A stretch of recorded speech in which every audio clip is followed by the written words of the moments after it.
안녕하십니까. 오늘 저는 원정감독법 이행 경과 진단을 통한 개선 국회 토론회 진행을 맡은 사단법인 원자력 정책연대 사무총장 김경희입니다. 인사드리겠습니다.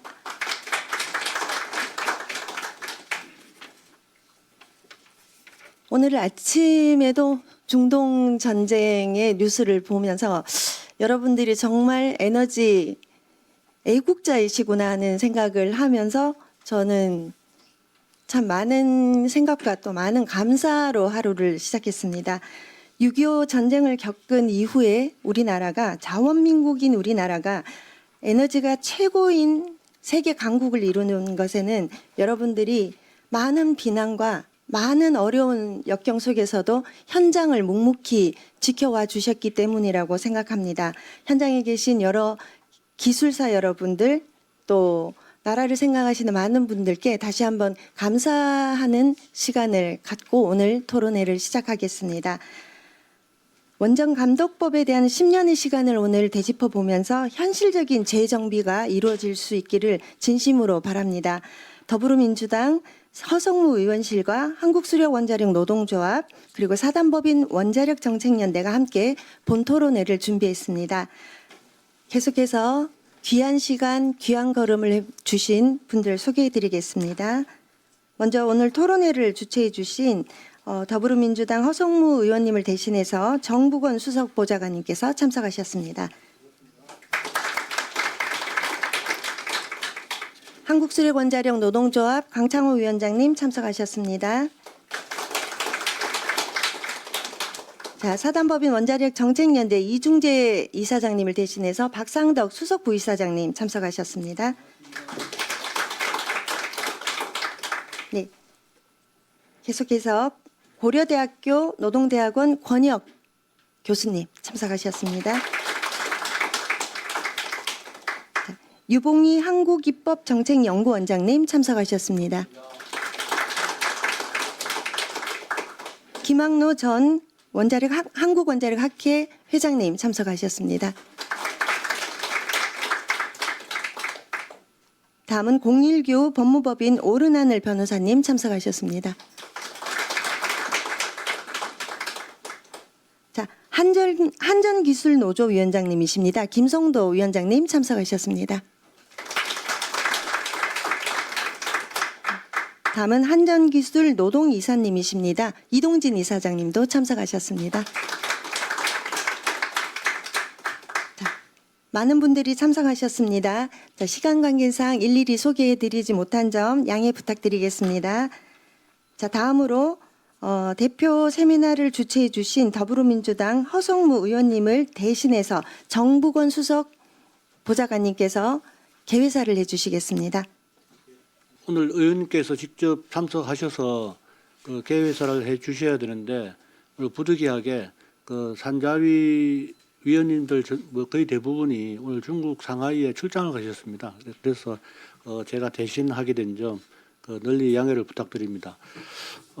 개회사를 대독하기 전에 잠깐 제가 제 말씀도 잠깐 드리자면 지금 중동 사태로 인해 가지고 지금 세계가 굉장히 지금 어려운 처지에 놓여 있는데 특히 우리나라는 이제 에너지 제조업 중심 국가로서 에너지 수급 문제가 굉장히 중요한 문제입니다. 그래서 굉장히 어려운 위기에 처해 있는데요.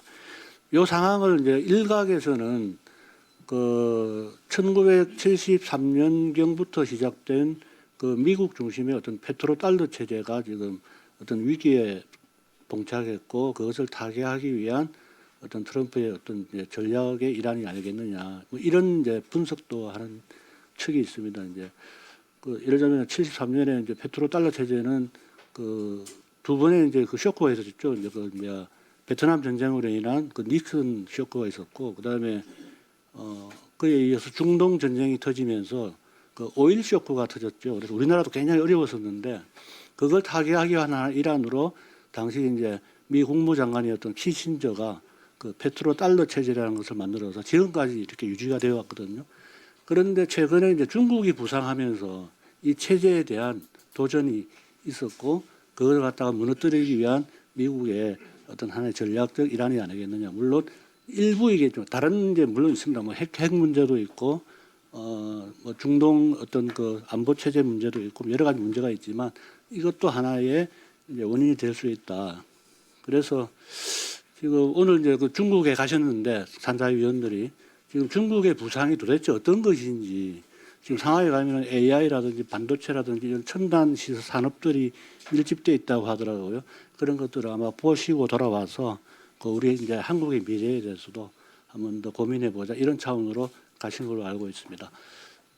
근데 이제 이 위기는 또 위기지만 또 한편에서는 그 제가 좀 약간 이거는 우리 한수원 위원장님도 계시는데 결국은 이제 에너지 위기가 터지니까 결국은 다시 이제 원전 문제가 다시 부상을 했죠. 그래서 지금 최근에 우리 정부에서도 이제 원전 2기 하겠다고 했지 않습니까? 우리 그 허성모 의원께서는 계속 우리 위원장님한테 얘기했잖아요. 걱정하지 마라. 2기 반드시 하게 돼 있다. 그 예언을 했는데 그 예언이 달성이 됐잖아요. 그죠?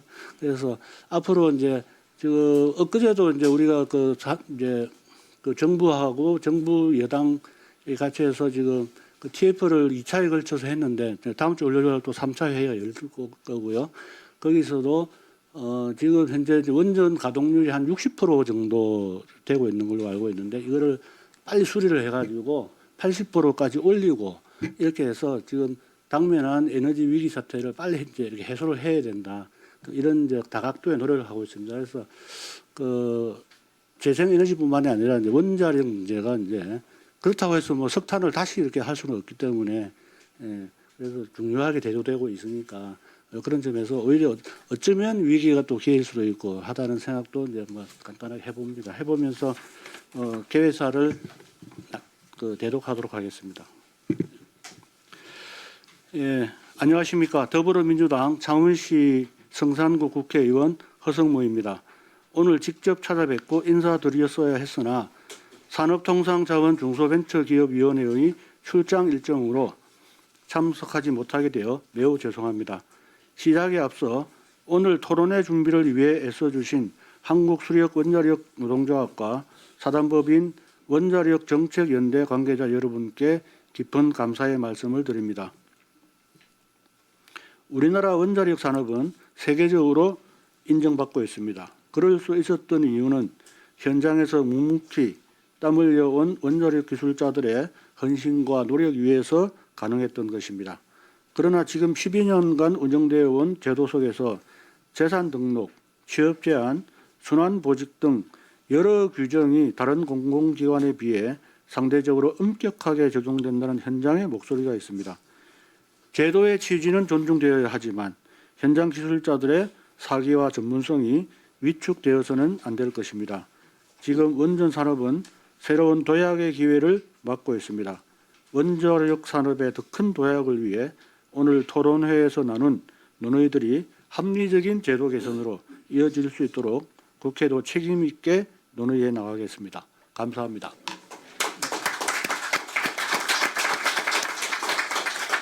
네, 정국원 수석보좌관님께서 개회사를 해주셨습니다. 계속해서 환영사를 듣도록 하겠습니다. 환영사는 사단법인 원자력 정책연대 이중재 이사장님을 대신해서 박상덕 수석부이사장님께서 해주시겠습니다. 다시 한번 인사드리겠습니다.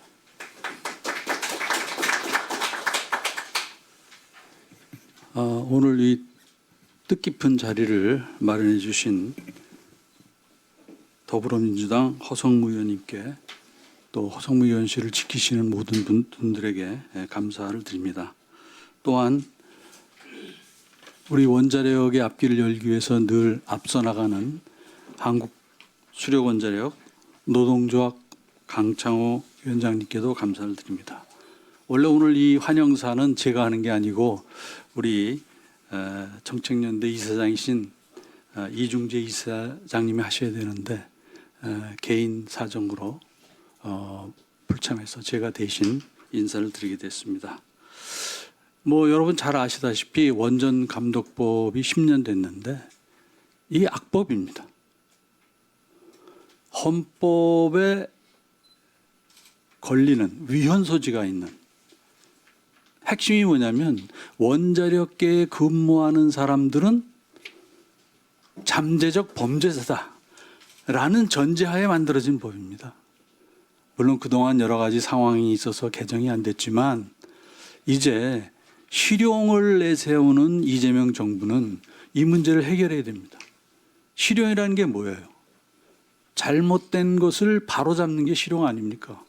새로운 것을 개척하는 것도 실용이지만 과거에 잘못된 게 있으면 그걸 바로잡아야 앞으로 나갈 수 있습니다. 이제 뭐 앞에서도 강조하셨지만 원자력이 떠오르는 시대가 됐습니다.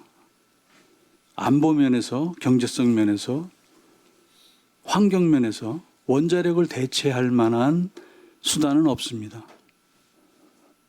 그런데 다행히도 우리나라가 물론 여러 가지 어려움을 겪었지만 원자력 인프라를 지금까지 지탱해 왔습니다. 이제 이것을 발판으로 앞으로 우리나라가 성장해야 됩니다. 그러려면 원전 감독법 같은 것은 폐기되거나 또는 수정돼서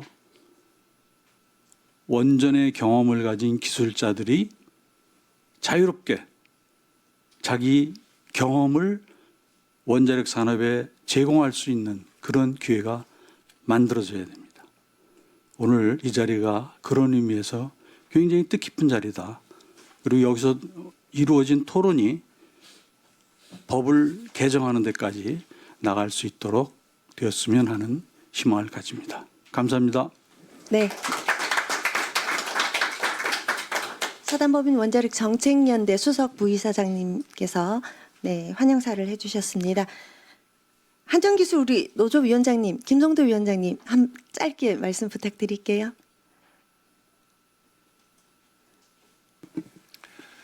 예, 반갑습니다. 한국전력기술노동조위원장 김성도입니다. 이렇게 이제 원전감독법 저희 예전에 10여 년 전에 원전 비리 사태 있은 후에 이런 원전감독법이 시행되고 저희 기관도 기술자들이 이 감독법에 따라 가지고 나가서 원자력 산업계 발전에 기여하는 데 있어서 많은 이제 걸림돌이 되어 왔었습니다. 그동안 사실 윤석열 정부가 처음 왔었을 때 이 법부터 개정할 거라고 생각을 했었는데 전혀 손을 못 댄 것 같고요. 그래서 지금 이재명 정부 기간 이제 도래해가지고 잘못된 법이기 때문에 이런 원전 감독법을 좀 고쳐서 아까 박성덕 수석님 말씀하신 것처럼 현실적으로 대한민국에 기여할 수 있는 이러한 전 세계에 하나밖에 없는 이 기술력을 사장시키지 않고 나라와 민족을 위해서 이 원자력 산업이 더 발전하는 데 있어서 근간이 되는 그런 토론회가 됐으면 좋을 것 같습니다. 이 토론회를 통해서 나오는 좋은 안들이 법에 반영돼서 실질적으로 우리 일하는 기술자들이 희망을 가지게 됐으면 좋을 것 같습니다. 감사합니다. 네. 자, 여러분 잠시 기념 촬영 후에 토론회를 이어가도록 하겠습니다.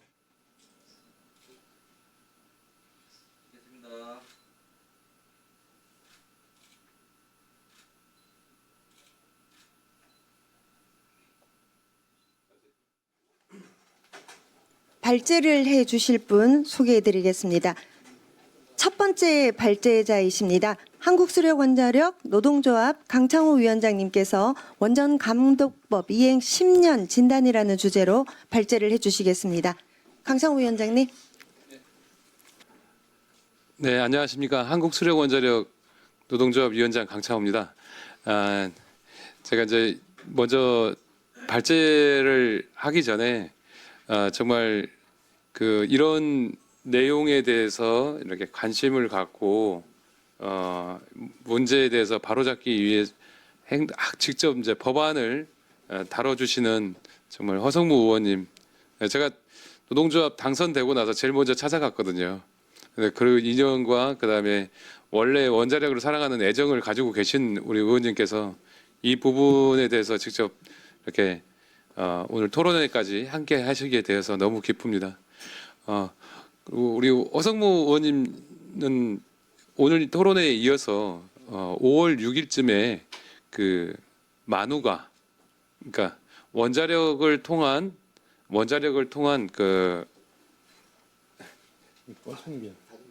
그래? 그러시구나. 그래서 만우가 토론회를 5월 6일 날 개최할 예정입니다. 그때도 우리 지금 제가 늘 말씀드리지만 원자력 에너지를 통해서 우리 산업과 우리 지금에 살고 있는 세대 그리고 미래 세대에게 그 또 기후 위기를 막아주는 우리 에너지 영웅들께서 다 모이셔서 만우가를 위한 그날을 함께 만들어갔으면 합니다. 자 그러면 제가 이제 원전 감독법이 2015년에 이제 시행이 돼서 적용이 되고 있거든요. 그 시행돼서 10년의 경과를 한번 싹 훑어드리면서 이 원전 감독법이 어떤 문제가 있는지 살펴드리도록 하겠습니다.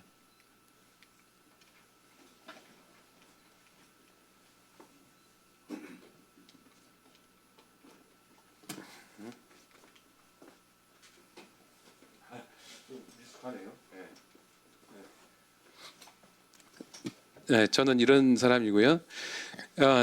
조금 쉽게 이제 말씀드려 보겠습니다. 제가 그 실제 이 노동조합 조끼 입고 다니는 걸 제가 굉장히 거북하게 생각하는 사람이었습니다, 원래.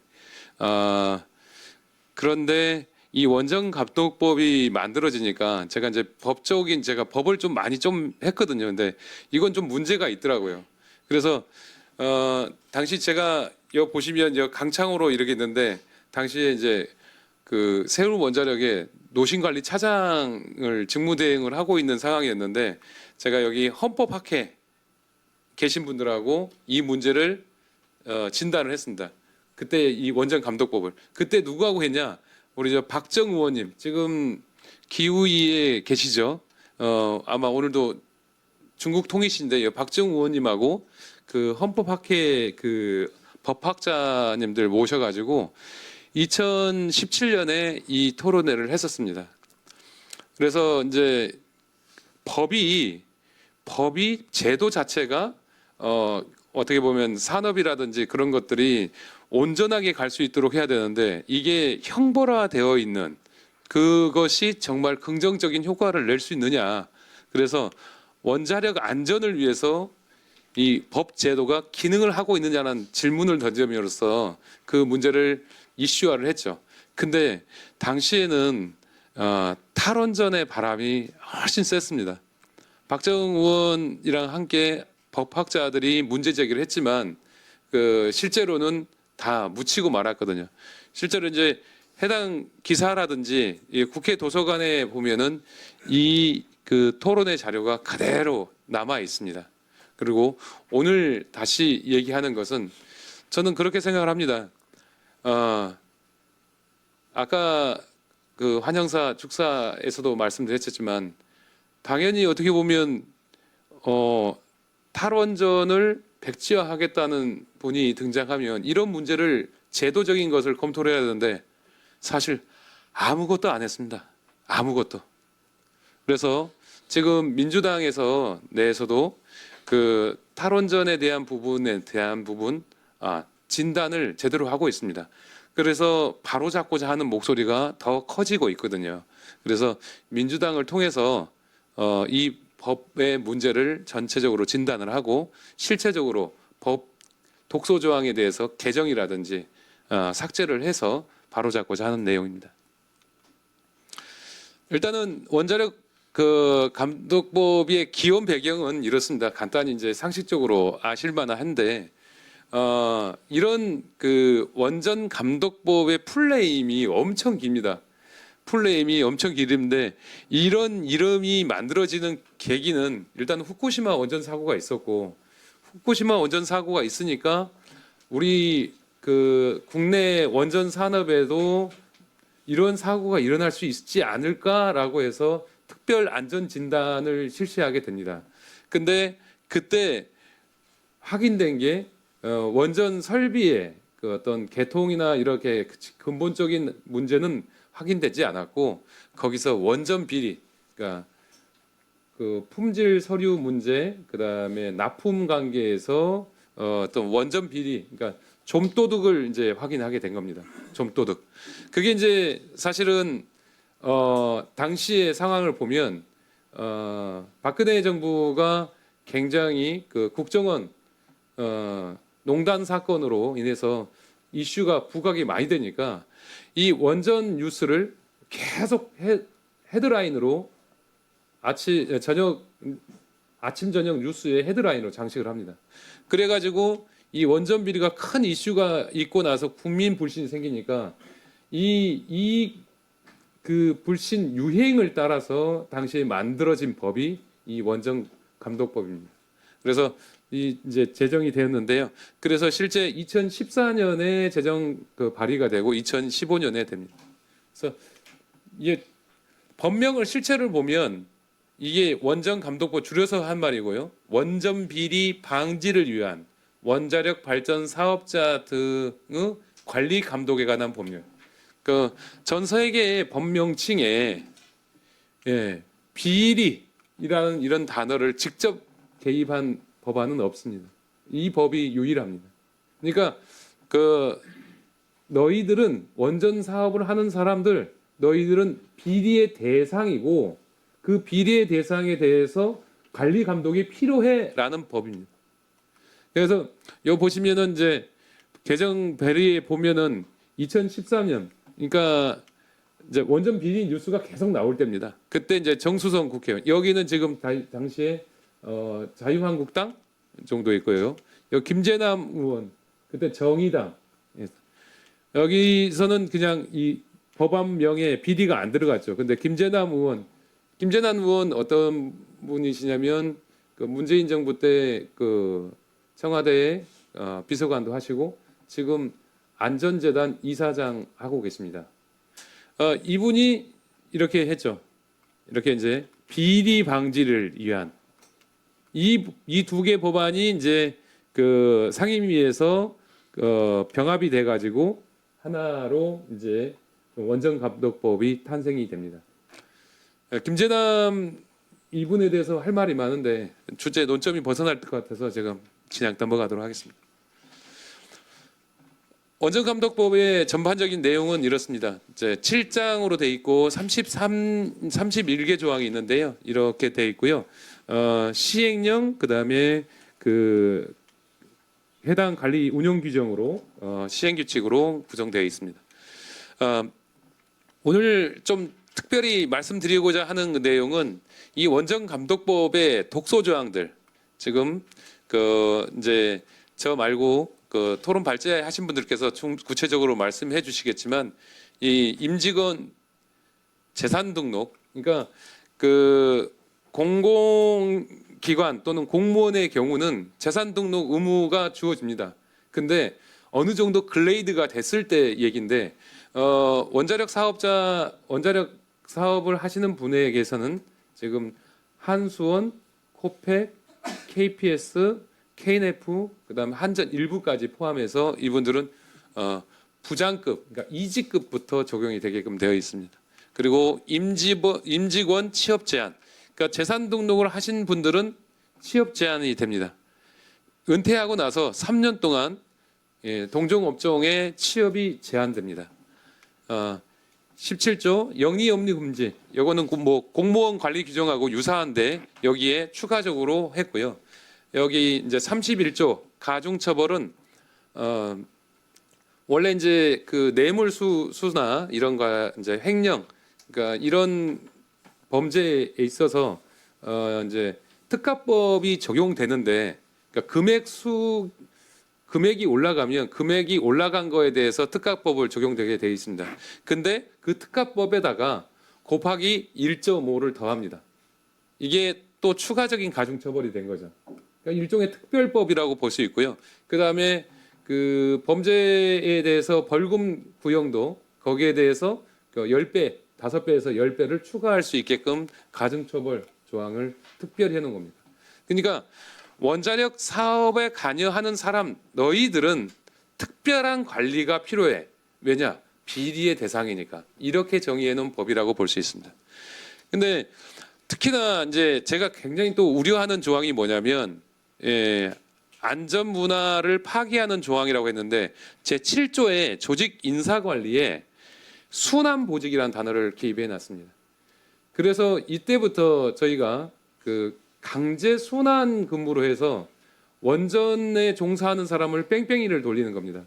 그러니까 그 구매 업무나 그 이제 그런 업무에 종사하시는 분들은 그러니까 그 순환을 할 수밖에 없어요. 계속 그런 업무에 그 굳어 계시면은 그 어떻게 보면은 그 비리의 온상이 된다고 해서 자체적으로 저희 한수원이나 어느 공공기관이나 그런 분야의 업무는 그 순환 근무에 대한 규정 근거가 있습니다.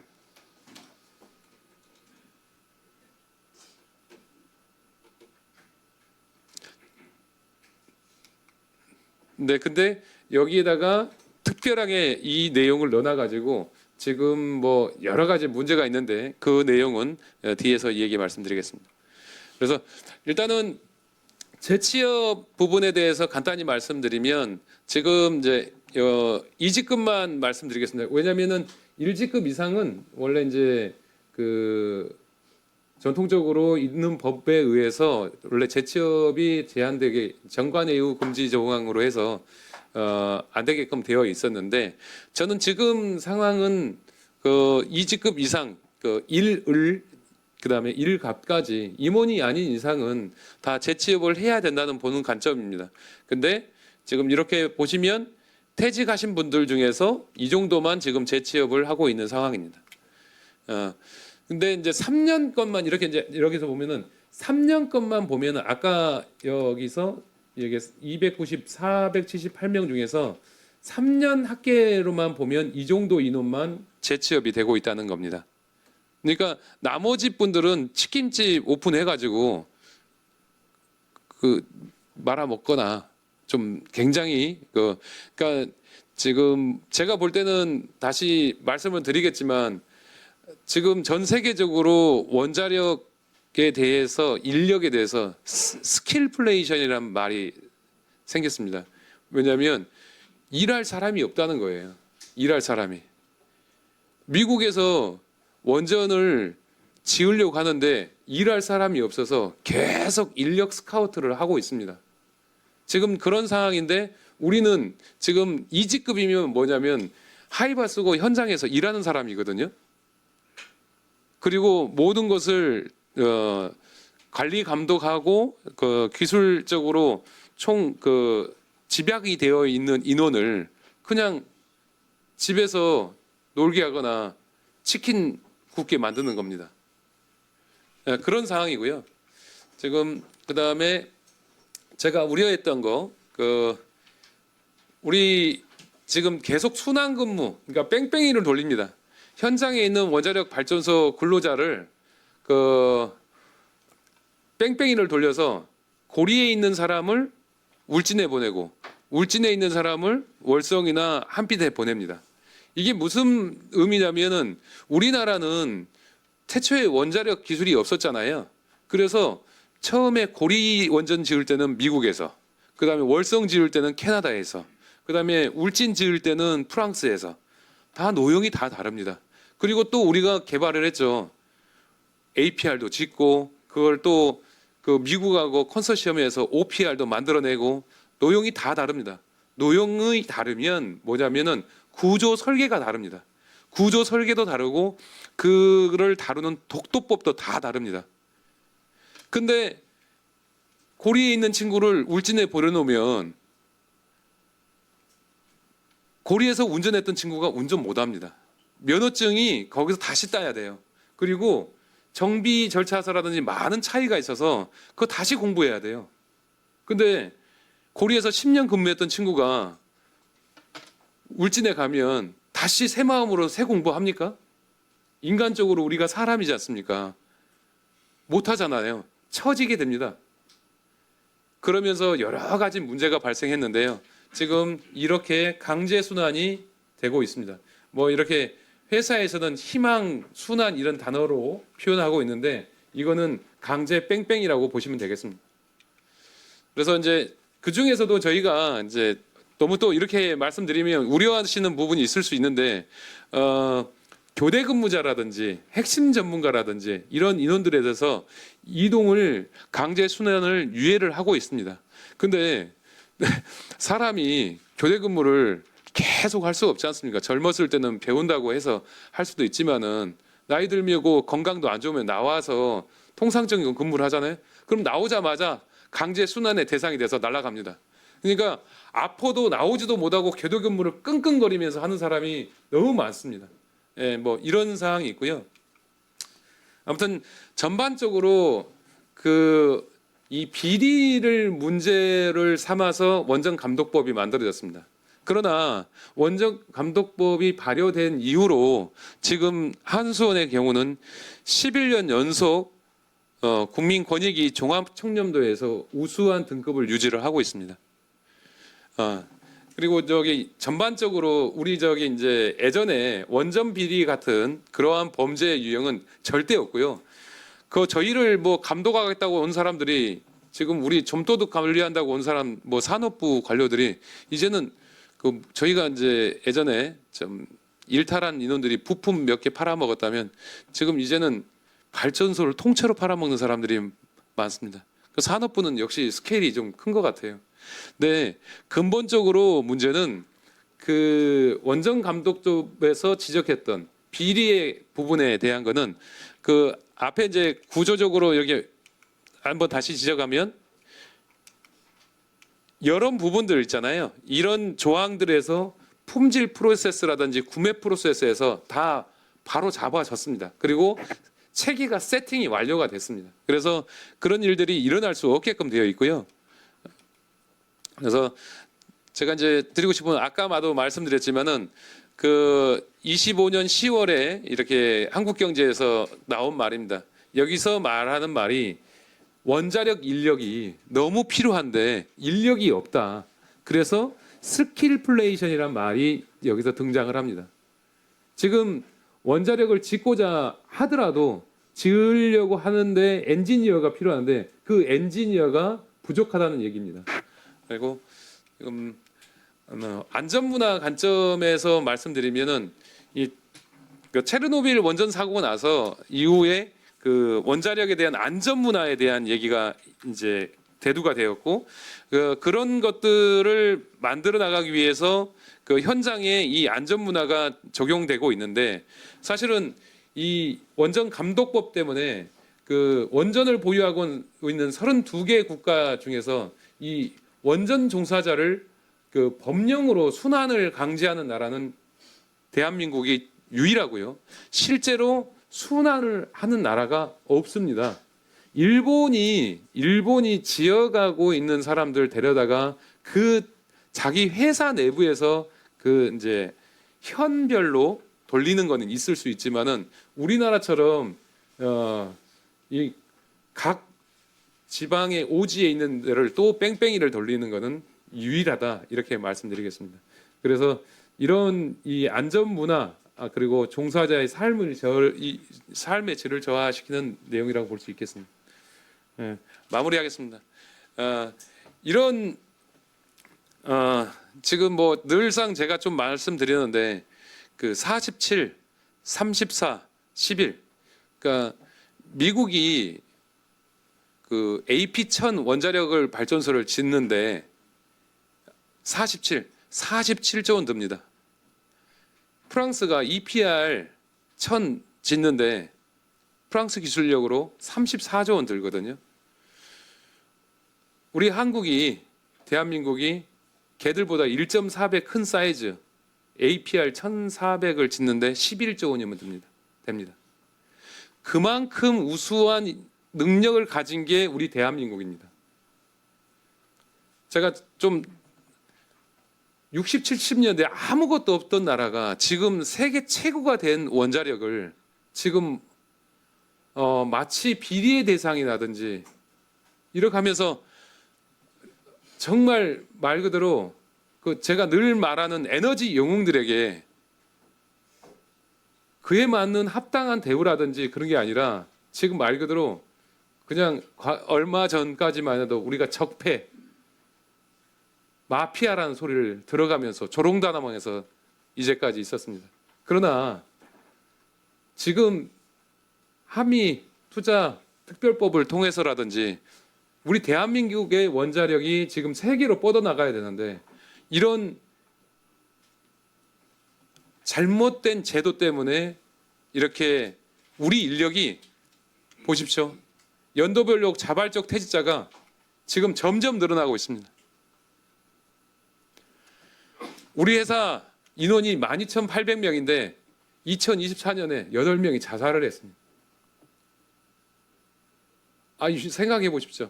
공공기관 그 좋은 회사 들어와서 그 어렵게 들어와서 한 해 8명이 자살한다. 지금 아까 말씀드렸던 안전문화 완전히 무너졌습니다. 과거에 우리 선배님도 계시지만 과거에 2000년 초까지만 해도 7, 80명 그렇게 들어왔던 스카이 유능한 인력들 작년에 3명 들어왔습니다. 공부 잘하고 똑똑한 친구가 이렇게 안 좋은 회사를 왜 들어옵니까? 우리 선배들이 세계 최고로 만들어놨는데 그 세계 최고인 대한민국 원자력이 지금 사양화가 되고 있습니다. 근데 그런 사양화 과정에는 이러한 원전 감독법 같은 잘못된 제도가 있었습니다. 그래서 저는 오늘 토론회를 통해서 이러한 문제들을 근본적으로 그 개선의 방향을 잡아서 우리가 만우가 5월달에 우리 토론회 할 때 만우가를 향한 그 출발에 큰 도약이 될 수 있도록 함께 좋은 토론이 되었으면 하는 바람입니다. 감사합니다.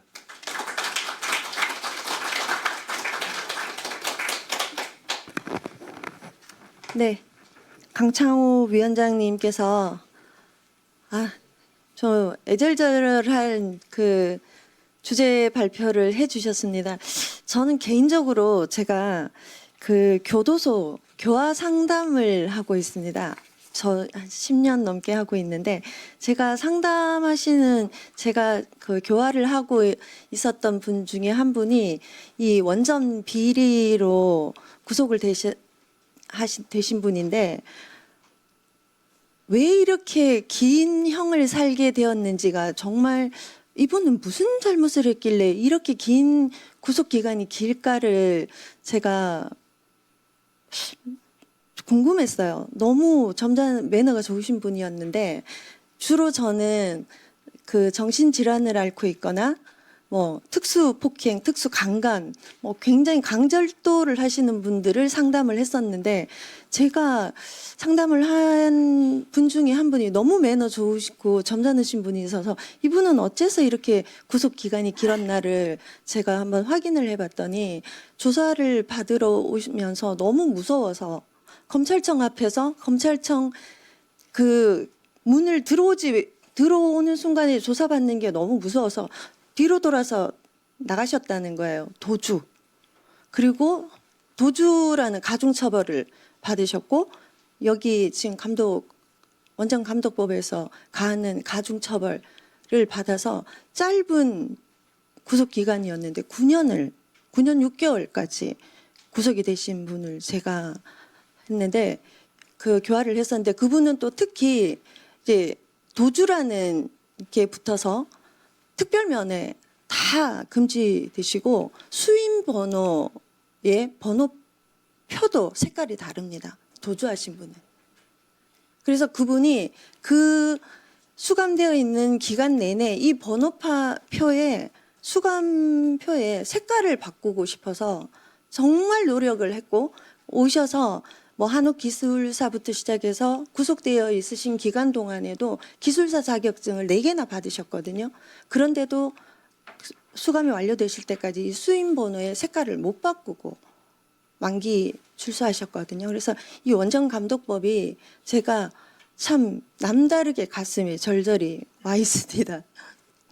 자, 다음 계속해서 두 번째 발제 이어가겠습니다. 고려대학교 노동대학원 권혁 교수님께서 원전 감독의 주요 내용과 입법 기술적 위헌성 검토라는 주제로 발표를 해주시겠습니다.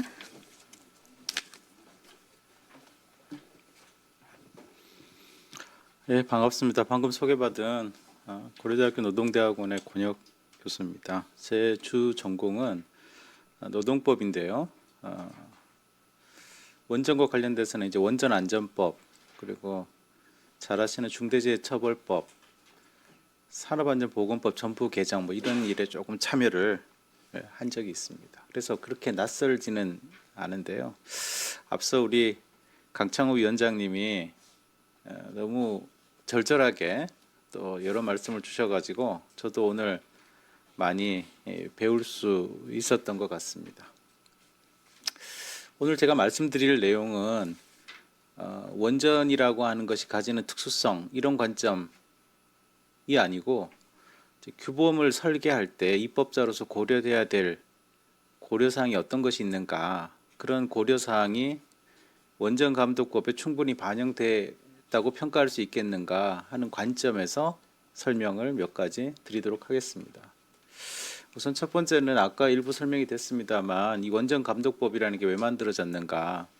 사실 제가 원전감독법이라고 하는 이 법을 보면서 야, 이게 만들어지는 게 산안법이랑 되게 비슷하구나 이런 생각을 했습니다. 산안법에서도 노선버스가 사고 나면 노선버스 규정이 들어갑니다. 근데 고속버스 규정은 또 안 들어가요. 이게 왜 그럴까? 그 원전에 관한 규제가 필요하면 원전 같은 산업에 대한 규제가 필요한 건데 원전법이 들어가는 거죠. 참 이상하다 이 생각을 했는데 여기도 마찬가지인 것 같습니다.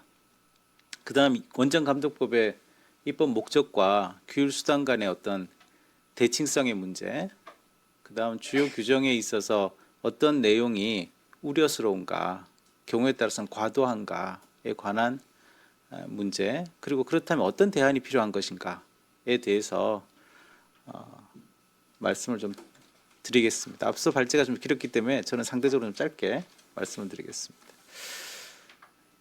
이미 잘 아시는 대로 이 법이 만들어진 이유는 대대적인 원전 비리 사건이 있었던 거죠.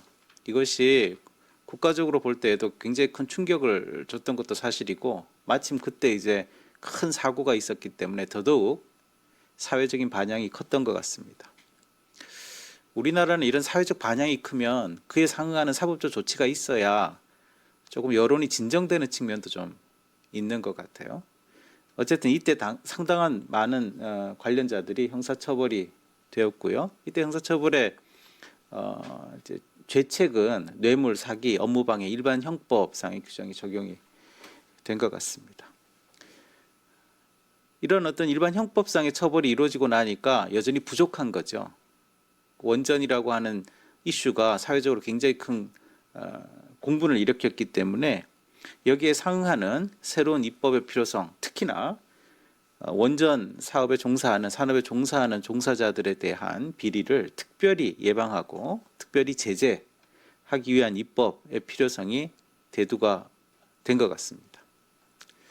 어떤 사업을 하면서 청렴해야 되고 비리가 예방돼야 되고 비리를 저지르면 처벌해야 된다는 원칙에 부정할 사람 아무도 없습니다. 문제는 이 비리를 예방하기 위한 또 비리가 이루어졌을 때 제재하기 위한 이런 수단을 사용함에 있어서 얼마만큼 적정한가. 특히나 다른 산업과는 어떤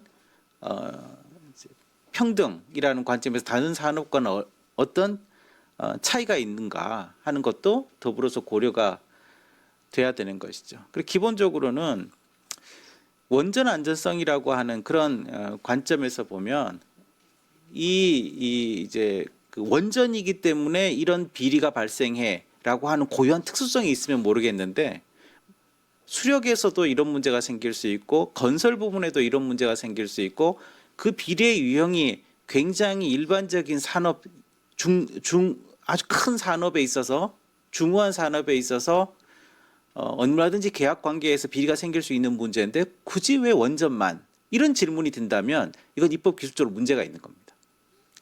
그런 관점에서 도대체 원전은 왜? 라고 하는 것을 도대체 설명하기가 좀 어렵다는 겁니다. 그러면 수력은 괜찮냐? 또 댐을 만드는 건 괜찮냐? 건설은 괜찮냐? 뭐 이런 거죠. 이런 데 대한 의문이 좀 필요하다는 거고요. 사실은 이 원전 감독법 같은 경우는 예방을 목적으로 하는 측면도 있지만 주된 것은 제재를 염두에 두는 것 같아요. 또 예방의 목적으로 둔 수단조차도 제재의 성격이 굉장히 강합니다. 산안법에서 대표적인 이런 예가 작업 중지권 같은 경우입니다. 원래 작업 중지는 재해가 발생하지 않도록 하기 위한 예방 조치인데 실제 현장에서는 굉장히 큰 경제적 제재로 작동합니다. 대표적인 게 이제 이런 임직원 재산 등록에 관한 부분이라든가 임직원에 대한 취업 제한에 관한 부분, 또 영리 업무에 관한 금지에 관한 부분, 그리고 비리 행위에 대한 가중처벌에 관한 부분. 이 규정들의 입법의 목적과 기능과 관계없이 주로 제재로 작동하고 있다고 하는 것은 만약 그게 사실이라면 입법적인 어떤 개선이라고 하는 걸 고민하지 않을 수 없다. 그런 관점에서 보면 기존의 형사법 체계의 공백을 메우기 위해서 특별입법이 필요하다면 하라는 겁니다.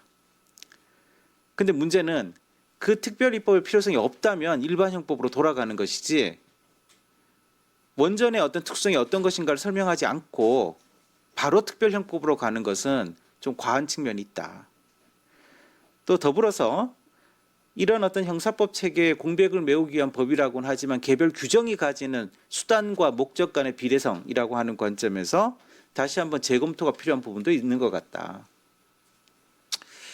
우리가 흔히 특별형법이라고 얘기하는 것은 이렇습니다. 기본적으로 이런 법을 특별히 둬야 되는 이유는 사회적으로 볼 때 그 사회가 가지는 고유성 때문에 이런 부분에 관해서는 특별히 규제를 강화할 필요가 있다. 제재를 강화할 필요가 있다는 데 대한 사회적 공감이 필요한 거고요. 그걸 우리가 흔히들 정책 목표라고 합니다. 대신 이게 기존의 다른 형법 체계를 통해서 커버되지 못해야 된다. 그러니까 기존의 다른 법 체계로 커버가 되는데 사회적인 여론이 안 좋다고 해서 거기에 특별형법을 얻는 게 아닙니다.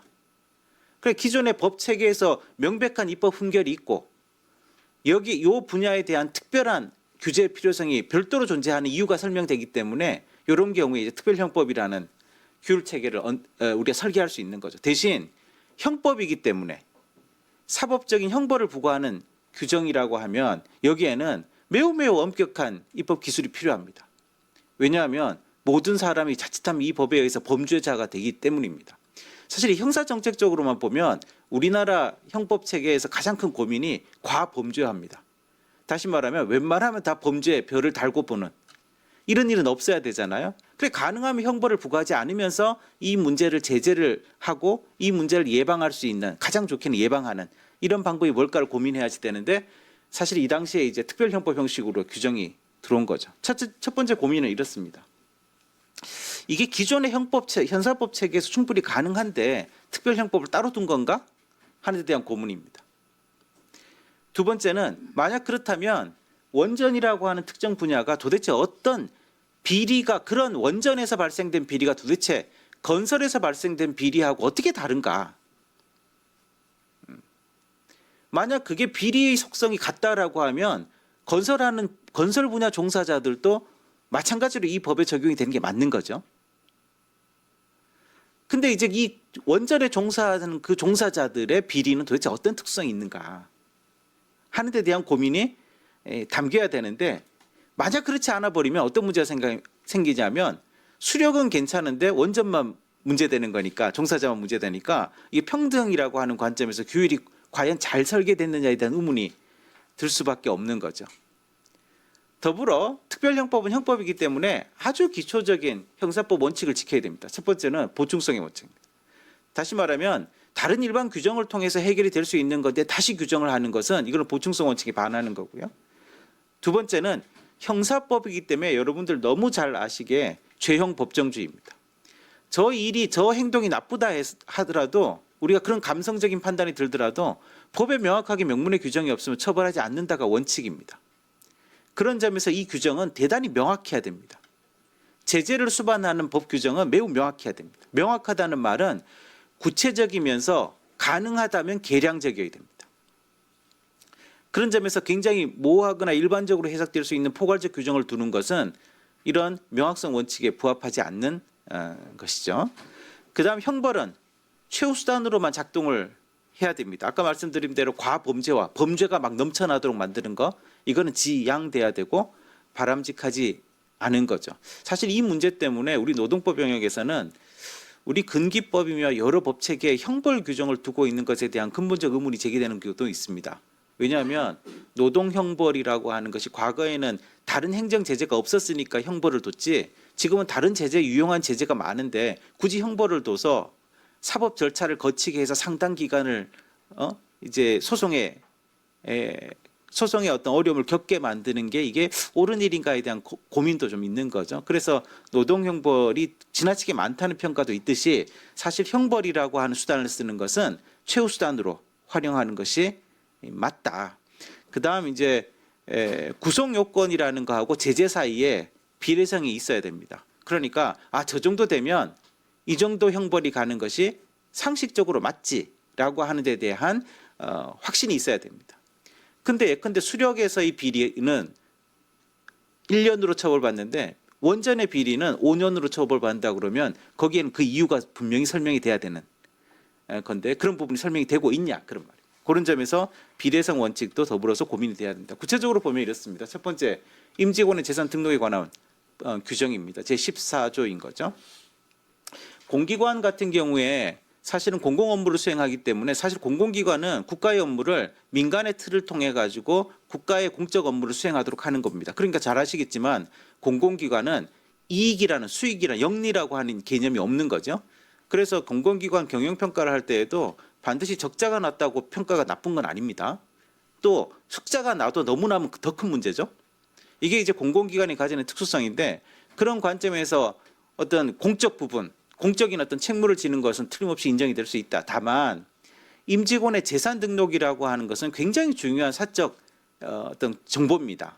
이 정보를 굉장히 포괄적으로 등록하도록 하는 것이 옳은가? 저는 재산 등록을 하도록 하는 것 그 자체가 잘못됐다는 게 아니라 누구를 등록하도록 하는 것과 관련돼서 매우 엄밀하고 굉장히 적극적이면서 능동적으로 우리가 규정을 할 필요가 있는 것이지 선별적으로 규정할 필요가 있는 것이지 이렇게 너무 넓혀놓는 것은 바람직하지 않은 거 아니냐. 두 번째는 영리 업무 금지에 관한 부분입니다. 이 부분도 이 영리 업무라고 하는 것이 어느 정도인지 되게 공무원의 경우가 이런 경우인데요. 공무원은 사실 근로자라기보다는 신분, 공무원이라는 신분을 가진 사람이거든요. 이 사람에 준하도록 소위 공공부문의 근로자들로 하여금 이런 부담을 지도록 하는 것은 다분히 과잉 규제로서의 평가될 여지가 틀림없이 있다. 이 자체가 잘못됐다는 것이 아니라 어떤 영리 행위를 금지할 것인가를 좀 더 구체적으로 설명할 필요가 있다는 겁니다. 세 번째는 시행령이 부재하고 또 시행령의 어떤 미비가 기존의 핵심 조항들을 작동하도록 하는데 좀 굉장히 어렵게 만드는 그런 측면이 있다는 겁니다. 특히나 사전 예방이나 사후 소명 또는 제재를 위해서 합리적인 절차와 거버넌스를 둬야 되는데 이 부분과 관련된 시행령 조항을 흠결하고 있다는 것은 이건 실제로는 실질적인 법치주의라고 하는 관점에서 굉장히 큰 흠이 있다 그런 생각이 듭니다.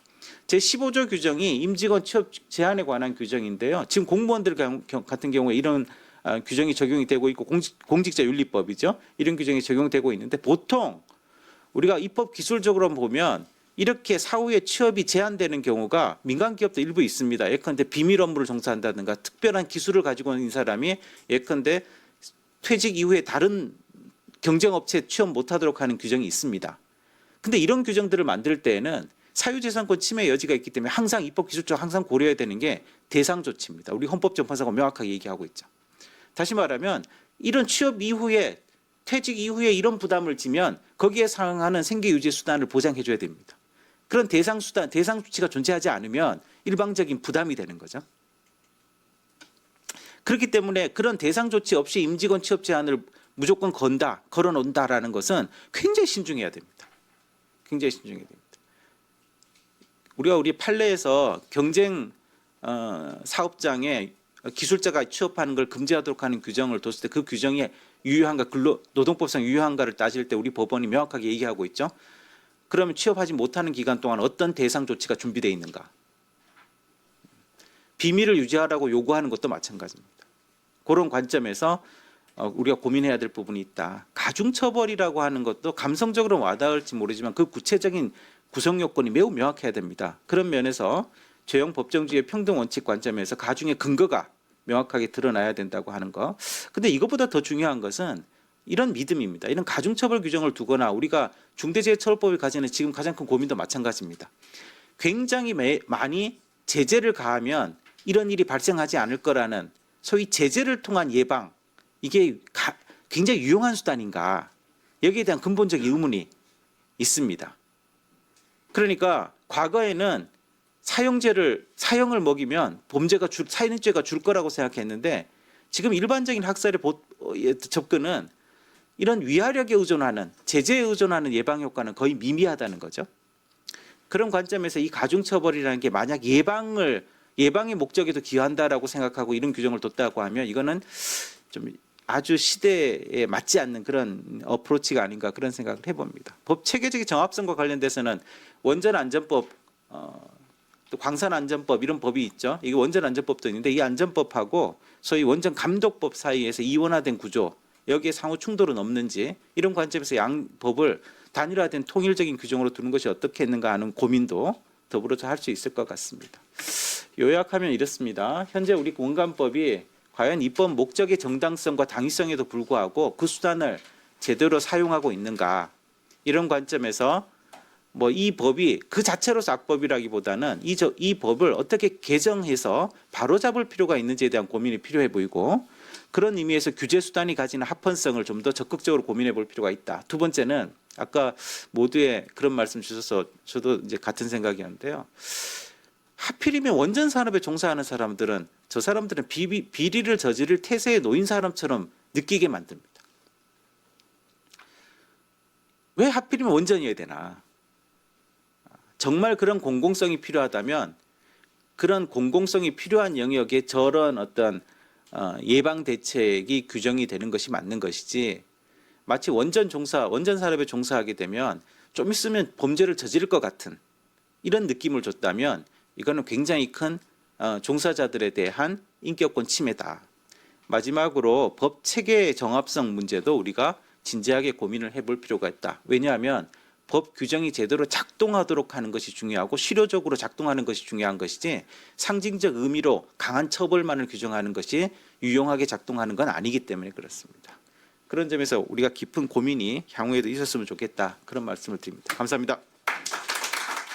노동대학원의 권혁 교수님 발제까지였습니다.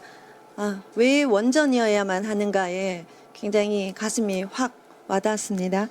자, 계속해서 토론 이어가도록 하겠습니다. 박상덕 전 한전전력연구원 원장님께서 좌장을 맡으시고요. 우리 유몽희 연구원장님이시죠? 네네. 자, 세 분 이어가도록 하겠습니다. 네. 반갑습니다. 쟁점은 아주 확실해진 것 같습니다. 우리 강창호 위원장님과 권혁 교수님의 발표로 쟁점이 확실해졌고, 이제 앞으로 그러면 어떤 방향으로 갈 것이냐, 이런 부분에 우리가 좀 고민을 해야 될 것 같은데요. 토론 진행은 일단 토론하시는 분들한테 7분 정도 발제할 시간을 먼저 드리고, 토론이 진행되고 난 후에 혹시 발제하신 분 중에 보충 설명이 필요하시면 보충 설명하시고, 그 다음에 청중의 질의응답을 듣는 순서로 이렇게 진행하도록 하겠습니다. 그러면 먼저 원전감독법 개선 관련해서 유몽희 한국입법정책연구원장님의 토론을 듣도록 하겠습니다. 네, 반갑습니다. 유몽입니다. 앞서 두 분께서 발제하신 내용에 대한 전체적인 그 틀은 저희가 충분히 공감하고 또 앞으로 그렇게 그 방향으로 가야 될 것 같습니다. 근데 이 법이라는 게 사실은 원래 제정할 때 법의 취지와 목적이 사실 분명해야 되는데, 당초 이 헌법이 가지는 기본적인 법 질서와 또 국내 법들이 가지는 법 질서 자체가 어떤 사회적 어떤 책임성, 그리고 국민의 기본권, 그리고 법을 통해서 약자를 보호할 수 있는 그 관련 규정, 그리고 혹은 심각한 사회 문제가 제기될 수 있는 도덕적인 문제에 대한 법을 만드는 게 일반적인 법인데, 이 원전 비리에 관한 것으로 인한 법이지만 사실은 이게 어떻게 보면은 그 특별한 규정을 만들기 위한 억지로 법을 만드는 그런 개념이었기 때문에, 이 법이 단순히 그 우리가 흔히 말한 민식이법이라든지 윤창호법, 뭐 이렇게 뺑소니 사고나 어린이 안전 사고 이런 법은 사회적 어떤 책임성들이 공익성들이 굉장히 강하기 때문에 그 사건이 발생한 이후에 어떤 법적 틀을 만들었던 건 당연한 것 같습니다. 그러나 이 법이 가지고 있는 법의 기본적인 체계가 보편적인 어떤 논리적 타당성이나 사회적인 공감대가 형성되지 않는 특정 분야의 법이기 때문에 상당히 법 제정 자체부터가 좀 문제가 제기되지 않았나 싶습니다.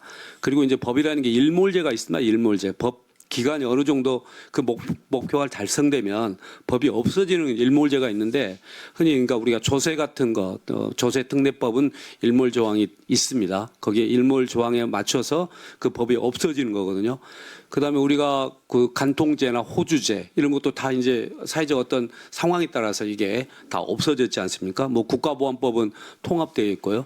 그래서 이 법도 결국 어떤 10년이라는 기간이 경과됐기 때문에 10년 경과된 과정에서 아까 강창호 위원장님께서 말씀하셨듯이 여러 가지 상황들을 보니 이 법의 필요성이 뭐 큰 의미가 없다. 법의 실효성이 없다라고 하는 부분 오히려 이 법으로 인해서 많은 분야에 이렇게 제약 요건이 있고 그 제약 요건이 이 법을 통해서 일반 그 전문직에 종사하는 근로자들로 하여금 상당한 위화감을 느끼게 하고 또 생존에 여러 가지 어려움이 있는 그런 상황이 있다면은 당연히 개정돼야 된다고 봅니다. 그래서 저희가 이제 원전 이 관련법에 대해서 이제 과연 원전이 그러면 왜 이렇게 그 감독법이라는 규정으로 이렇게 크게 묶어놨나 싶은데요. 이제 우리가 국가 핵심 기술이라 그러면 13가지가 있습니다. 원전 포함하죠. 방산, 뭐 선박, 조선, 정보통신, 뭐 수소에너지, 그다음에 뭐 저기 흔히 말한 자동차, 철도, 선박, 국가 핵심 기술이라는 13가지 분야가 있는데 원전도 그 한 분야여서 아마 상당한 사회적 문제 의식이 좀 있었던 것 같습니다. 그러면 나머지 국가 핵심 기술도 동일한 비리가 발생할 개연성이 높고 또 국가의 핵심 기술이 유출되는 사례가 굉장히 많습니다. 특히 이제 그걸 국가에서 이제 특별 관리를 지금 하고 있는 거거든요. 그러면 다른 규정도 마찬가지로 동일한 적용을 해야 되는데 왜 굳이 원전 분야에 이러한 가혹한 법 제정이 되어 있는지 충분히 이해가 되지 않는 부분입니다. 그래서 앞서 이제 말씀드렸던 그 10년의 경과에 따른 검토를 보니 일단 공공기관 청렴도 측면에서 볼 때 11년 연속 우수 등급을 유지해서 공공기관 자체의 어떤 비리에 대한 근절이 명확해졌다. 두 번째, 그 아까 말씀하신 원전의 특유한 어떤 기술적 어떤 퀄리티가 굉장히 비교화되는데 그 기술적 퀄리티라는 것은 연속성이어야 되지 않겠습니까? 그럼 우수한 인재들이 계속 들어와서 국내 원전의 기술이 어떤 세계적인 독보적 기술로 자리매김해야 되는데 우수한 인력들을 도저히 못한 이유가 이 법에 의한 하나의 규정으로 인한 어떤 그 규제 요소가 됐다 그러면 그것도 역시 검토해 볼 만합니다. 그다음에 순환근무제를 과연 법으로 막 이렇게 규정한다는 건 저는 처음 봤습니다. 예, 순환근무제를 경영의 목적에 의해서 경영자가 판단해서 순환근무제를 하는 거지 법에 의해서 순환근무제를 한다는 것은 이것도 상당히 적합하지 않다. 그다음에 퇴직자의 그 재취업 비중 말씀하셨는데 그래서 제가 그 정부에 가지고 있는 공직자 윤리 규정 공공기관 조사 기준을 보니까 현재 경제부처와 주요 부처 평균 취업 승인율이 약 94.2%, 89.4%, 그리고 고위공직자 재취업 승인율도 약 90%인데 이 한정 관련 이 원자력 관련 부분들은 이제 72%에 불과합니다. 물론 이제 2급 대상을 포함한 것도 문제였지만 그래서 재취업에 대한 비중이 이렇게 상당히 그 약간 낮은 건 그만큼 취업이 어려운 규제 장치가 되어 있다 이렇게 봅니다. 그리고 형사처벌의 가중처벌은 사실 우리가 아까 권혁 교수님 말씀하셨지만 가중처벌이라는 게 특가법, 특경법에 의해서 이미 있는 거거든요.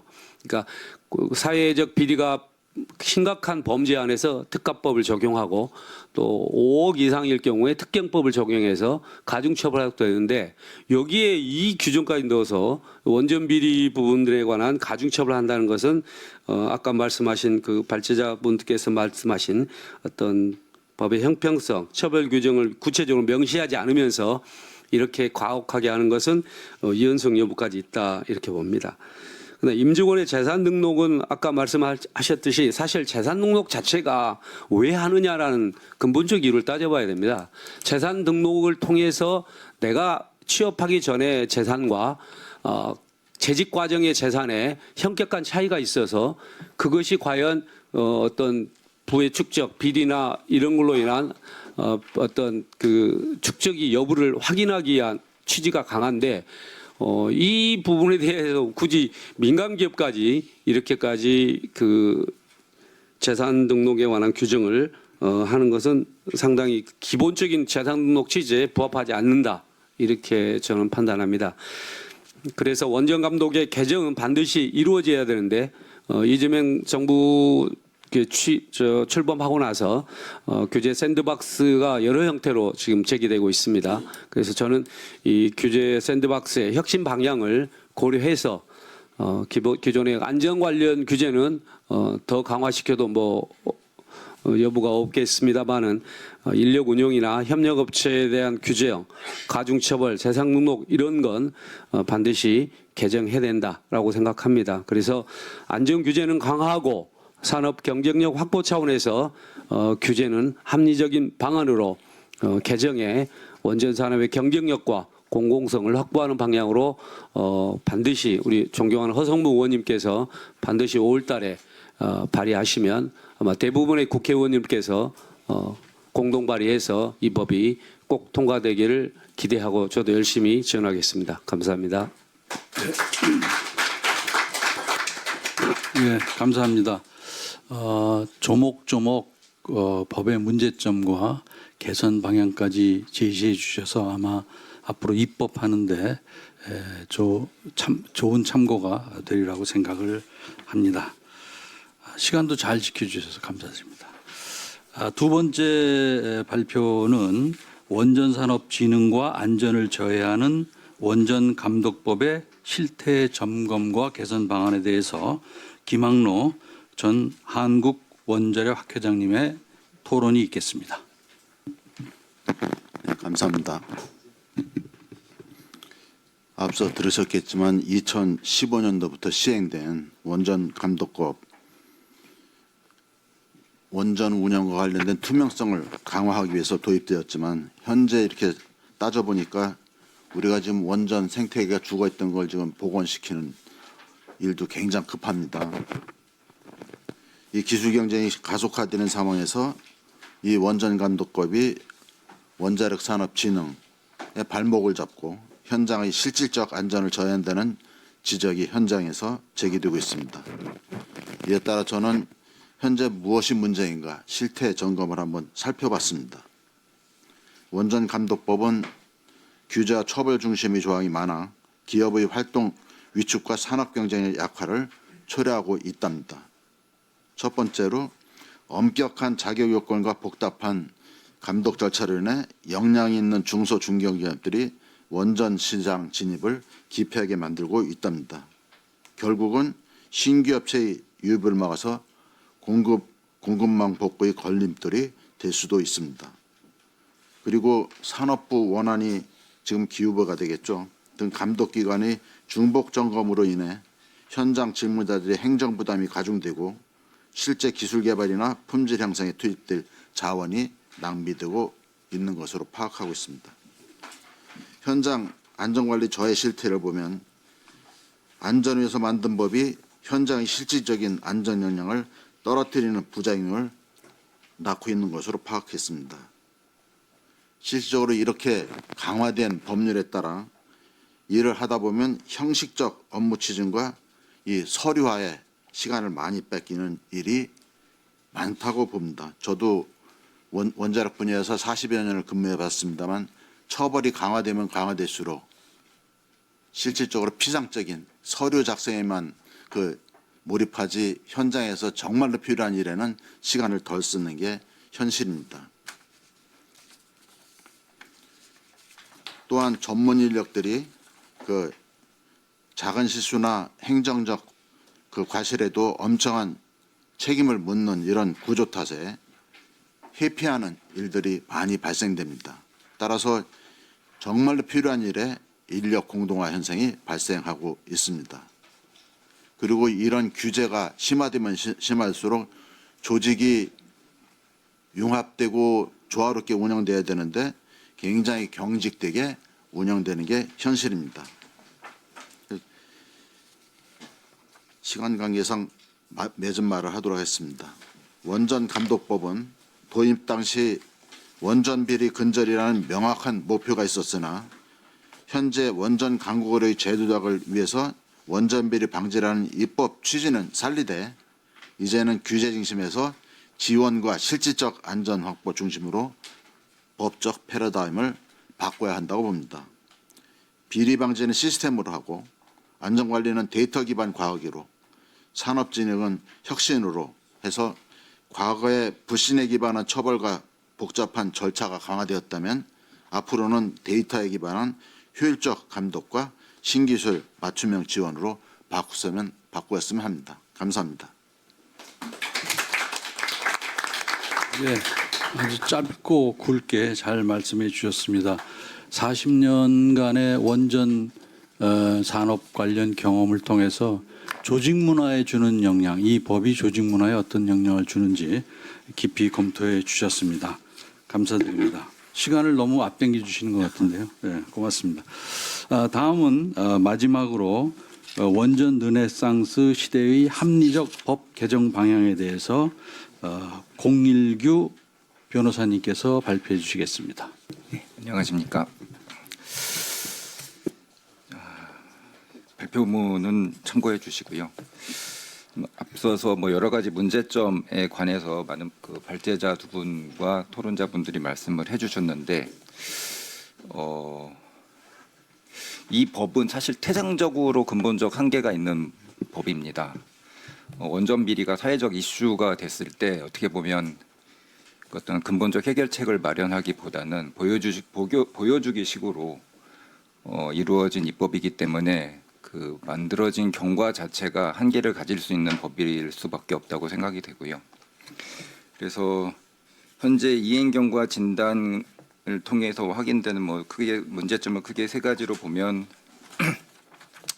저인망식 규제로 인한 행정 비효율 극대화, 포지티브 규제 방식의 한계, 공급망의 붕괴 위험 이렇게 볼 수 있겠는데 조금 더 현실적인 얘기들을 드리면 사실 원자력 산업이나 원자력 산업 종사자에 대한 규제는 원자력 산업 발전을 목표로 해야 하고 그 내용도 그런 목표를 실현할 수 있어야 한다고 생각이 됩니다. 근데 지금까지 말씀해 주신 여러 내용들을 토대로 해 보면 지금 이 원자력 감독법이라는 법이 오히려 원자력 산업 발전을 저해하고 있다는 점은 명확하게 확인이 되고 있는 것으로 보입니다.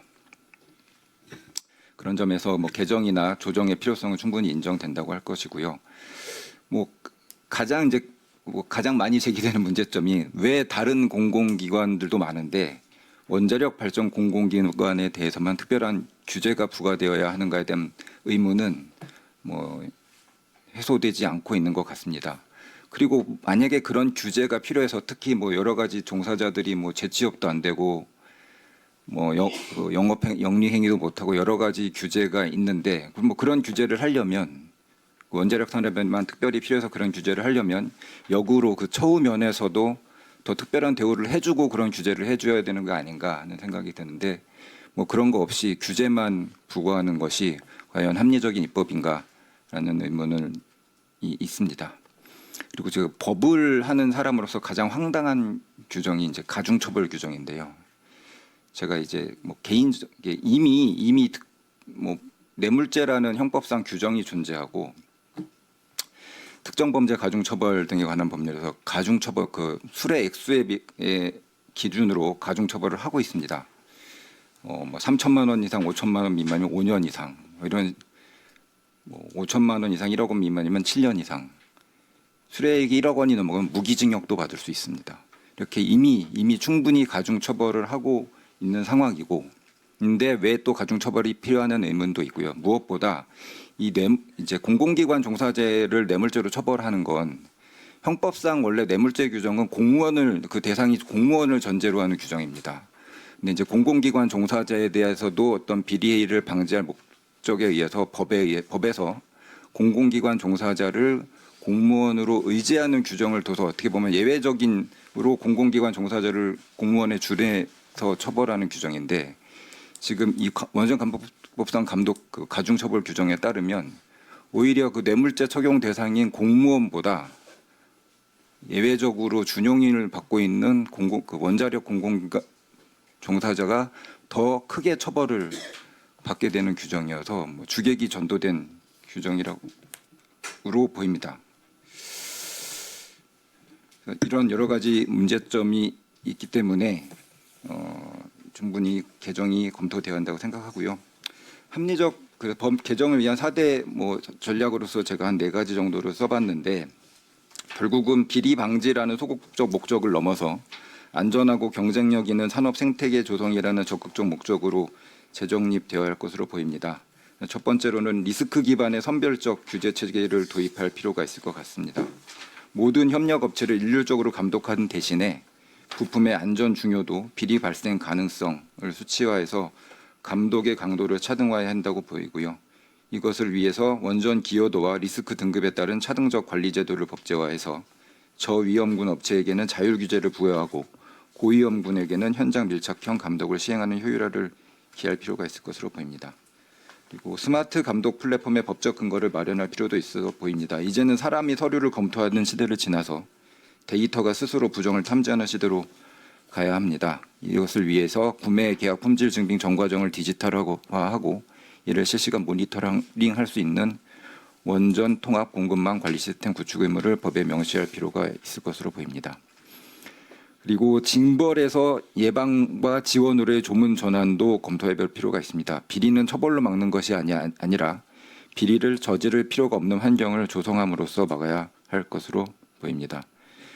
그리고 4번째로 원전 수출 경쟁력을 고려한 글로벌 정합성을 확보할 필요도 있습니다. 우리의 원전 감독법이 세계에서 가장 엄격하기만 한 법이 아닌 세계에서 가장 합리적인 법이 되어야 합니다. 이를 위해 국내법의 기준을 국제원자력기구 등 국제표준과 동기화해서 국내에서 검증된 업체가 별도의 추가 인증 없이도 해외 원전 시장에 진출할 수 있는 규제 상호 인정의 토대도 마련할 필요가 있습니다.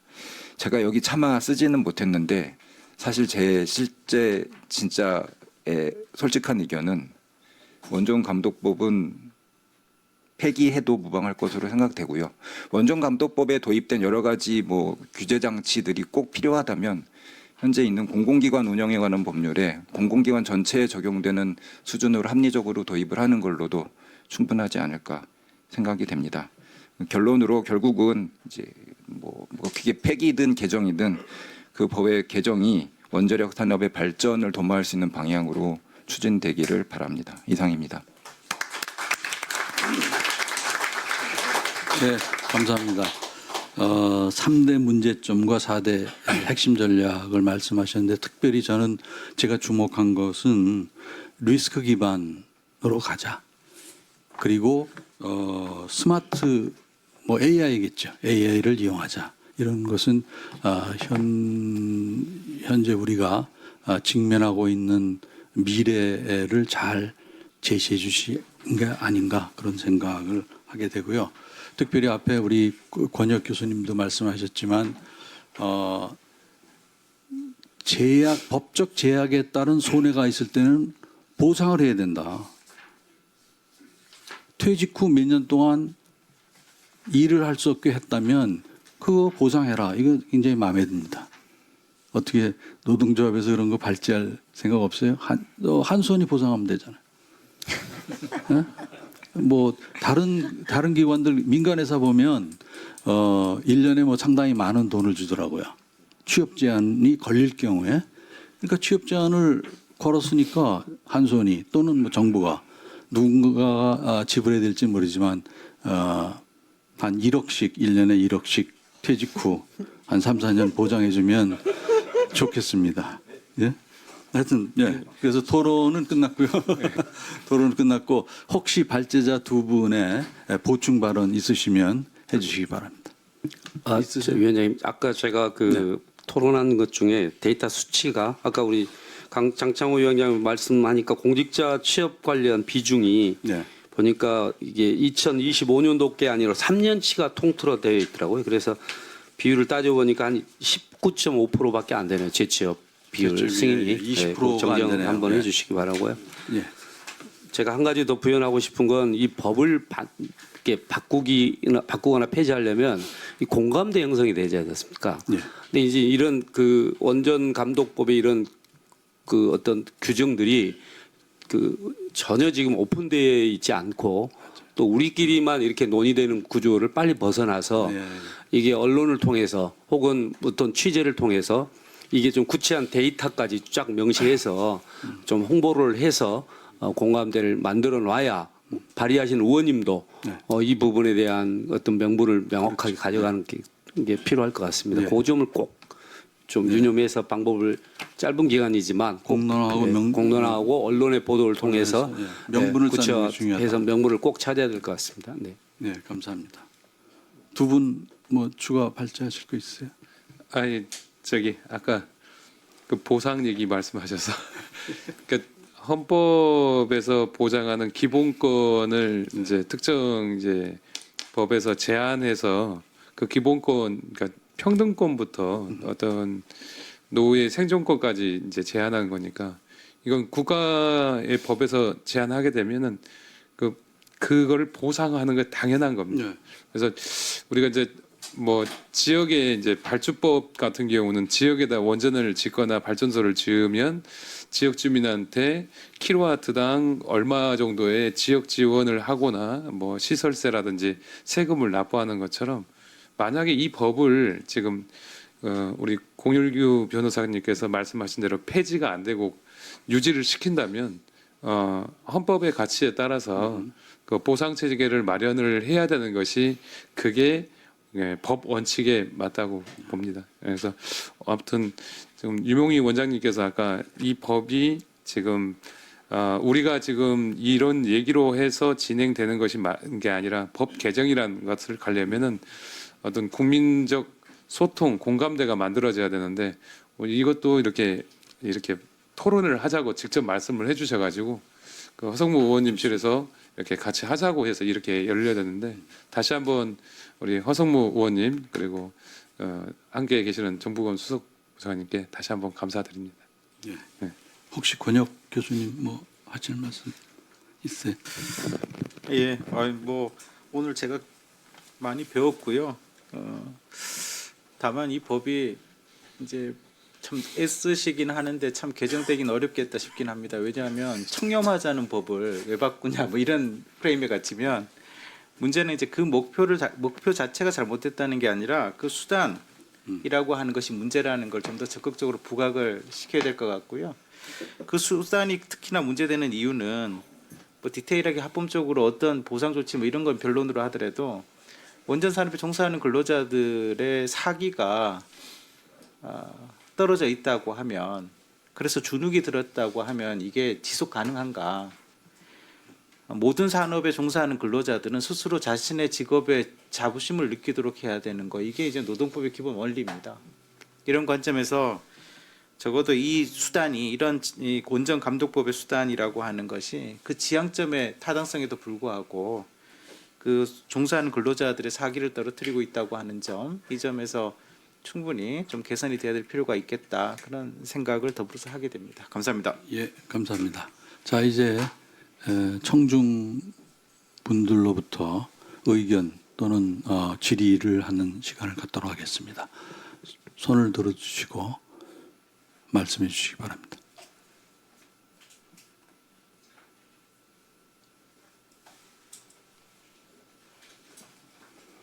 다른 토론회는 굉장히 많은 분들이 서로 말씀을 하시려고 하는데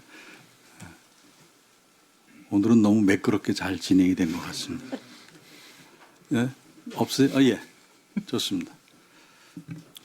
한국전력기술 노동이사 이동진입니다. 사실 이 원전 감독법이라는 것은 지난주에 저희 회사 이사회 할 때 보고한 건으로 올라온 건입니다. 그리고 이거는 이제 2년마다 한 번씩 점검을 해서 기후부에 보고를 해야 되는 겁니다. 사실 그때도 저희 이사회 사회이사뿐만 아니라 이사회에서 나왔던 얘기가 이 법 자체가 불합리하다는 얘기를 많이 했었습니다. 그래서 이 부분에 대해서 사실 제가 또 들여다보니까 불합리한 부분이 더 많은 것 같아요. 그래서 전력그룹사 노동회사 협의체도 있고 그런 협의체에서도 좀 논의를 해서 향후에 어떤 개정이 됐든 어떤 폐기가 됐든 그 방향에서 함께 할 수 있다면 도움을 좀 드리고 싶다는 생각이 듭니다. 아유, 네, 이상입니다. 네. 또 다른 의견이나 질의? 예. 바로 옆에 계신 줄 몰랐네. 질문하실 분이. 네, 안녕하십니까. 저 한수원 노사대책국장입니다. 네. 이제 말씀하신 내용 중에 이제 위헌 소지가 있다고 이제 여러 번 언급을 해주셨는데 저희 조합 측에서 혹시나 위헌 소송이나 이런 거를 실제로 진행을 해서 이거를 이슈화를 조금 더 시킬 수 있었으면 좋을 것 같다는 생각을 하고 있습니다. 좋습니다. 이슈하는 방법 중에 하나로 헌법소원인가 뭐 그걸 한번 해보는 것도. 예, 저기 이제 법이 발효될 때 이제 당사자니까 그 한수원 그다음에 코펙, KPS, KNF 이렇게 그 원전 감독법 적용 기관이 이제 명시가 되어 있습니다.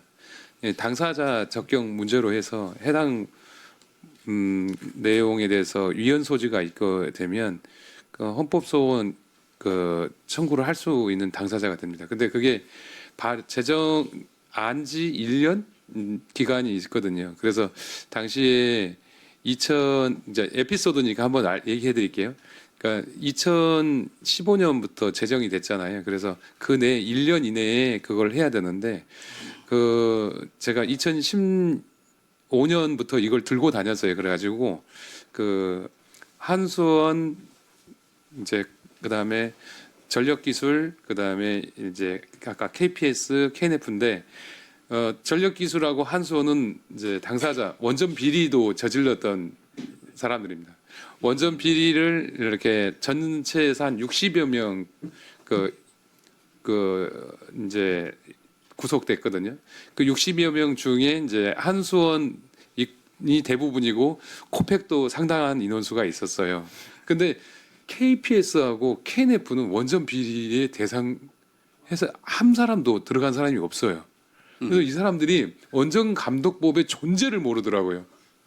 그래서 그때 당시에 사실은 이제 실체적인 피해는 간부들이 있는데 이 노동조합이 나서서 그 헌법소원을 하는 부분에 대해서 가는 거에 대해서 그 2억 원의 자금을 모았는데 코펙도 돈을 냈고 한수원도 돈을 냈는데 KPS하고 KNF가 그게 뭔데 하고 돈을 안 내버린 거예요. 그러니까 이제 그 대의원 대회에서 가결이 안 된 겁니다. 그래서 그 사업이 가다 섰습니다. 그래서 그때 만약에 그 헌법소원 이슈가 됐으면 이건 순수하게 법리 논리이기 때문에 그쪽에서 헌법재판소에서 충분히 그 뭐 인용이 됐을 거로 보여지는데 그런 일이 있었습니다. 그러니까 안 한 게 아니고 이미 했는데 여러 가지 우여곡절이 있었다 이렇게 말씀드립니다. 그러면 지금은 불가능하다는 겁니까? 예, 법적으로? 기간적으로 지나서 개정을 할 수밖에 없습니다. 알겠습니다. 예, 오늘 참 제가 많이 배웠습니다. 이쪽 분야에 대해서는 그냥 좀 추상적으로만 알고 있었는데 구체적인 예들이 나왔고 또 앞으로 어떻게 해결해 나갈지 그 방향도 잘 나와졌다고 생각을 합니다. 발제자분, 토론자분 감사드리고 또 우리 허성무 의원실에 특별히 감사를 드리면서 마이크를 사회자에게 넘기겠습니다. 네, 저도 굉장히 많이 배웠습니다. 한 가지 제가 꼭 제안을 또 드리고 싶은 거는 원전 감독법도 있지만 안전소통법이 또 있습니다. 원자력 안전소통법. 그 제가 전년 그 6년 동안 지역에서 민간 환경 감시 기구 위원 활동을 하면서 도대체 이 조직이 존재하는 이유를 왜 이 조직이 왜 필요할까를 굉장히 많이 고민을 하고 했었는데 지금 그 원자력을 안전하게 지역의 민간의 눈높이에서 그 지키자는 그 민간 환경 감시 기구가 제대로 역할을 하고 활동을 하고 있는 지역이 거의 지금 전무합니다. 그리고 지자체 단체장들이 선거가 있을 때마다 본성의 어떤 인사의 대표적인 그 조직이 되어버렸고, 이 외에 또 원자력 안전위원회에서 또 법적으로 보호하는 조직이 또 있습니다. 그래서 이 원전에 관련해서는 왜 이렇게 쓸데없는 2중, 3중, 4중, 5중까지도 심지어 있습니다. 지역마다 조금씩 차이는 있지만 왜 우리는 원전에 대해서만큼은 이렇게까지 예민하고 이렇게까지 쓸데없는 규제와 안전과 또 이런 것들이 그럼으로써 지역에서 또 갈등이 일으키는 하나의 원인이 또 되고 있습니다. 그래서 이런 부분도 이번 토론회를 통해서 또 다시 한번 재점검할 수 있는 그런 말씀을 꼭 한번 드려야겠다라는 생각을 저는 오늘 토론회를 통해서 이런 원전에 관해서만큼은 왜 이렇게 가혹해야만 하는지 다시 한번 좀 검토해 주실 수 있는 시간이 되었으면 합니다. 네. 아유, 예. 예, 원전 감독법 관련해서 저희들이 이제 개정을 추진하고 있는데, 오늘 토론회 정말 잘 했다고 생각을 하고요. 저희들이 하면서도 뭐 우리 지금 직접 업무를 진행하고 있는 우리 비서관도 직쪽에 앉아 있지만, 좀 더 깊이 생각해 봐야 될 문제가 많이 있다 이런 생각을 했고, 그 입법 배경에 대해서도 한번 검토를 해봐야 되겠다. 사실은 우리가 이제 피상적으로 저희들은 그냥 취업 제한, 그 다음에 순환보직. 사실은 우리가 상식적으로 순환보직이라는 게 뭐 특별한 사유가 없이 이렇게 진행된다는 것이 인정이 안 되는 거잖아요. 생활권을 박탈하는 건데, 예를 들어서 경상도에 살던 사람을 강원도 이북 북단에 고성으로 보낸다든지 이렇게 되면은 생활권 자체가 무너지고 하기 때문에 그래서 그렇게 생각하는데 단순히 이제 그런 정도의 문제가 아니라 이게 이제 입법 배경에서부터 상당히 좀 뭔가 감정적인 당시에 이제 원전 비리 문제도 있고 뭐 후쿠시마 사고도 생기고 하면서 그 사회적 어떤 문제 그리고 이제 저도 법안을 추진하시는 분을 보니까 한 분은 뭐 지금 현 국민의힘 쪽 이제 의원님이시고 또 한 분은 정의당 이제 소속의 의원이셨는데 그분이 또 보니까 또 환경운동가 출신이에요. 그래서 어찌 보면 우리 뭐 검사 출신 우리 또 변호사 이제 토론자도 계시지만 이거 약간 깊이 내지는 재적 사유가 있는 또 그런 거 아닌가. 그러니까 그쪽에서 봤을 때는 이거 뭔가 혼내줘야 되겠다. 뭐 이런 굉장히 그렇게 개입되었을 개연성이 크다. 그래서 좀 더 이번에 한번 정밀하게 한번 들여다보고 아까 이제 뭐 여러 가지 말씀을 해주셨는데 원자력 안전법도 있고 기존에 존재한 법도 있으니까 공원법도 있고 하니까 그 다 전체적으로 한번 살펴보고 한번 저희들이 방향을 한번 찾아보도록 그렇다고 해서 뭐 갑자기 이렇게 뭐 폐기나 이런 마음으로 가면 또 이렇게 또 반탄력이 있을 수 있기 때문에 잘 검토해서 진행하도록 그렇게 하겠습니다. 예. 네. 마지막으로 강창호 위원장님 한 말씀 하시겠습니까? 이제 하라면 해야죠. 기왕에 이제 사실은 저는 국회에서 자주 찾아뵙고 이런저런 얘기를 하는데 우리 에너지 산업 전반에 대해서 그 제도적 문제, 그러니까 법에서 이미 독소 조항이 들어서 그걸 해소하지 못하는 내용이 너무 많습니다. 그러니까 말 그대로 지금 이제 전기사업법이라든지 거기에 신재생이 우선한다는 단어가 들어가 있으므로 지금 원전이 이제 탄력 운전을 해야 되는 쪽으로 기술 개발을 하고 있기는 하지만은 이제 봄 가을에 태양광 피크가 생길 때 출력을 의도적으로 줄 수밖에 없는 사정이 됩니다. 그런데 그러니까 결과적으로 200원짜리 전기를 사기 위해서 60원짜리 전기를 죽이는 겁니다. 뭐 그런 얘기라든지 지금 아까 사회자께서 말씀하는 원전 관련 제도적 장치가 아까 어떤 시대적 어떤 유행에 따라서 만들어져서 우리의 지금 상황에 얼맞지 않는 그런 부분들이 많았는데 토론에서 말씀했던 공일규 변호사께서 말씀하신 지적하는 내용 좀 시대에 맞게 리스크 그다음에 스마트하게 할 수 있는 것들을 진단할 수 있는 어떤 협의체를 구성해서 그런 내용들을 하나씩 법 개정을 하나씩 해나가는 건 어떨까 싶습니다. 거기에 우리 허성무 의원님실에서 앞장서 주신다면 저희 항수원 노조 그리고 원자력 정책연대가 함께 했으면 하는 바람입니다. 감사합니다. 네. 이상으로 원전감독법 이행 경과 진단을 통한 개선 국회 토론회를 통해서 우리 원전 산업의 밑거름이 되어온 원전 종사자들이 세계 최고의 에너지 전사자들로서의 예우와 존경을 받을 수 있는 첫걸음이 되기를 진심으로 기대해 보겠습니다. 이상으로 마무리하겠습니다. 감사합니다.